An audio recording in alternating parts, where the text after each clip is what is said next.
Ce qu'on va étudier maintenant, c'est la fenêtre forme qui va nous permettre de faire tout un paquet de choses intéressantes, puis aussi les outils de symbolisme dans un deuxième temps. Donc la fenêtre forme qui est ici, elle me permet de prendre n'importe quel élément. Donc il peut être composé de dégradés, d'éléments complexes. Là, ici, j'ai des dégradés de forme avec des formes complexes.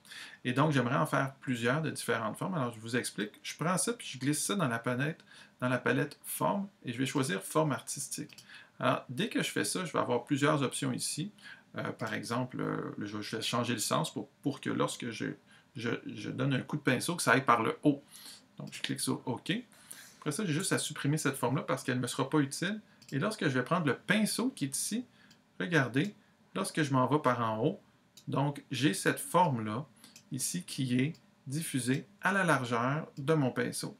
Donc, c'est beaucoup plus rapide que d'avoir tracé ces éléments-là. Donc, ça, c'est pour la forme artistique. Donc, intéressant pour créer des designs un peu plus asymétriques comme des arbres et des ronds.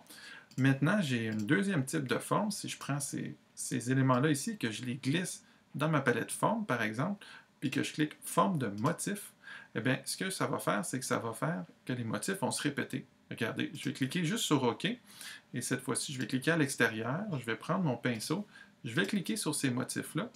Et regardez, tout simplement, ça crée justement tout au long de mon coup de pinceau des motifs qui s'étalent tout au long de ma forme. Donc, ça peut être vraiment très utile, puis ça sauve beaucoup de temps.